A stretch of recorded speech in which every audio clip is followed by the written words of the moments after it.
দর্শক আসসালামু আলাইকুম। ভাঙছে নদী, কাঁদছে মানুষ। প্রিয় দর্শক, তীব্র নদী ভাঙ্গনের শিকার আবারও মানুষ দিশহরা হয়ে পড়ছে।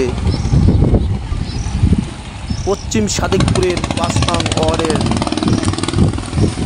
জনজীবন বিচ্ছিন্ন হয়ে যাচ্ছে, বাড়িঘর নদীতে ভাঙছে, বিলীন হয়ে যাচ্ছে হঠাৎ করে এই 2 দিন যাবৎ। দিশহরা মানুষ তার নিজ জন্মভূমি, বসত ভিটা, তার বাগান, বাড়িঘর সব কিছু নদীতে বিলীন করে নিয়ে যাচ্ছে। হঠাৎ করেই নদীর ভাঙ্গন তীব্রতা বেড়ে যায়। দর্শক, সাদিকপুরের পশ্চিম সাদিকপুর থেকে মাত্র উপজেলা সদর 1.5 কিলোমিটার দূরত্ব। 1.5 কিলোমিটার দূরত্বে নদী ভাঙ্গন উপজেলা সদরে এইভাবে যদি তীব্রতা বেড়ে যায়, তাহলে উপজেলা সদর এবং পাতারহাট বন্দরটিও হুমকির মুখে বলতে আর দ্বিধাবোধ করছি না। আপনারা বুঝিয়ে নিতে হবে। দর্শক, আপনারা দেখছেন যেভাবে নদী ভাঙ্গনের শিকার সাদিকপুর রুকুন্দিতে। ইতিমধ্যে মাননীয় এমপি মহোদয়ের প্রচেষ্টায় প্রায় 10 থেকে 12 কোটি টাকার পানি উন্নয়ন বোর্ড থেকে বরাদ্দ করেছে এবং সেটা চলমান।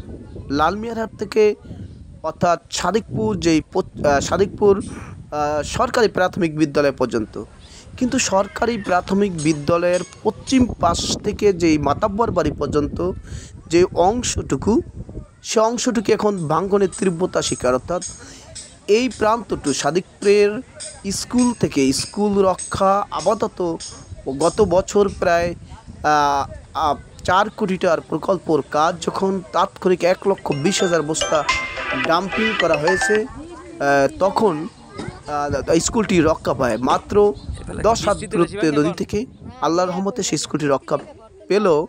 সাদিকপুর প্রাথমিক বিদ্যালয়ে কিন্তু গত বছরই নদী ভাঙ্গনে নদীর মধ্যে একটি ভবন ধসে পড়ে গিয়েছে।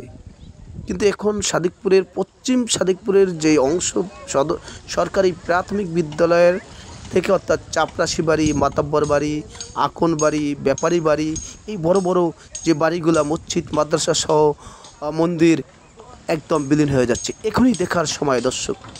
এখনই আমি এমপি মহোদয়, মাননীয় সংসদ সদস্য স্থানীয় পঙ্কজ দেবনাথ এবং মহিলা সংরক্ষিত আসনের সংসদ সদস্য, আওয়ামী লীগের কেন্দ্রীয় কমিটির আন্তর্জাতিক বিষয়ক সম্পাদক ডক্টর শাম্মী আহমেদের দৃষ্টি আকর্ষণ করছি। অচিরেই বর্ষার মৌসুমে এই উপজেলা সদর থেকে মাত্র 1.5 কিলোমিটার দূরত্বে এই সাদিকপুরের নদীর ভাঙ্গনের জন্য এখনই আপনারা এগিয়ে আসুন। সকল ভেদাভেদ বলে একসাথে কাজ করুন। মানুষকে বাঁচান, মানুষের ঘরবাড়ি, মানুষের জীবনযাপন, মানুষের ভিটেমাটি রক্ষা করুন।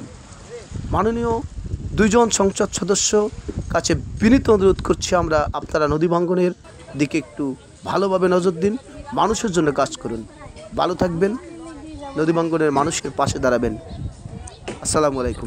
বৃষ্টিতে বেশি ভাঙে এখন। হ্যাঁ হে কই না যে বৃষ্টির লেগে বর্তন বাইরে না।